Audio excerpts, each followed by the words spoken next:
alongside 38 years. So thank you, Nancy.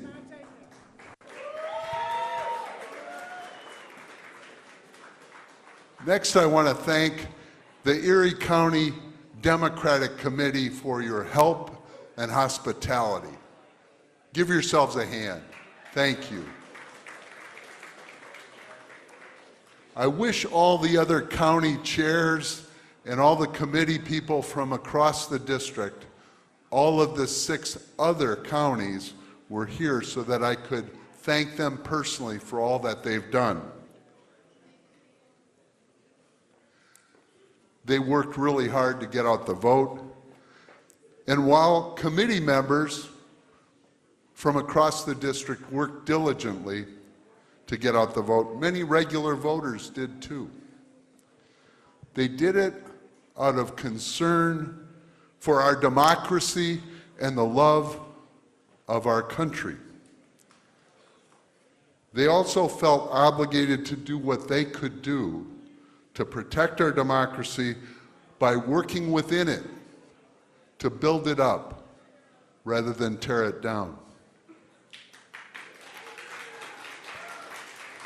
So thank you. Together, you all sent over 60,000 postcards to your friends and neighbors to convince them to care and to vote. Thank you. You sent out hundreds of thousands of texts and tens of thousands of phone calls. You knocked on thousands of doors, all in an effort to strengthen our democracy.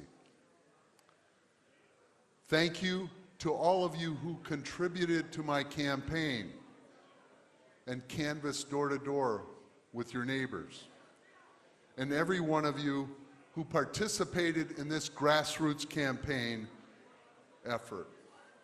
This campaign simply could not have occurred or been possible without the hard work and teamwork and sacrifice of thousands of people. Thank you, one and all. Some members of my team wanted to be here tonight, but they had committed to serve as poll workers. They wanted to make sure every single vote was counted,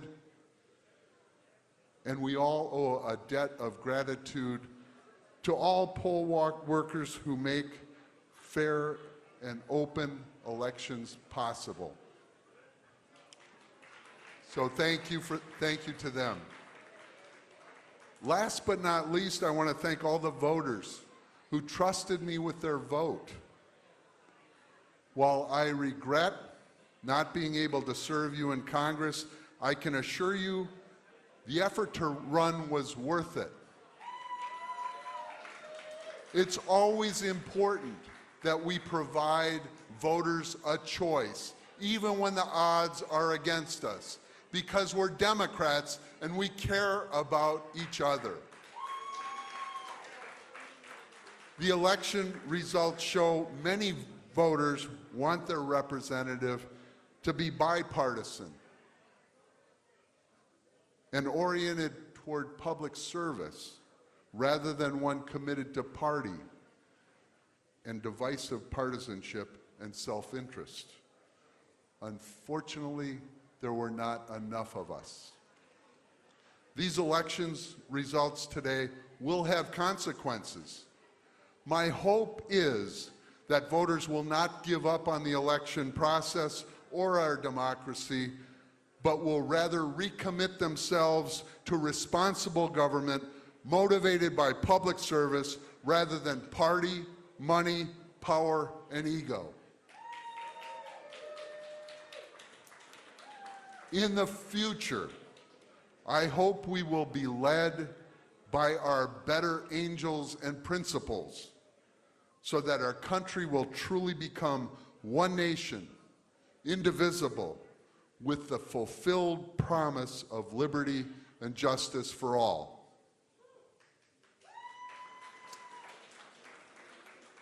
I would like to suggest several changes to lead us back from the brink. Political campaigns should should not be privately funded. It shouldn't be a pay for play. It should be publicly funded.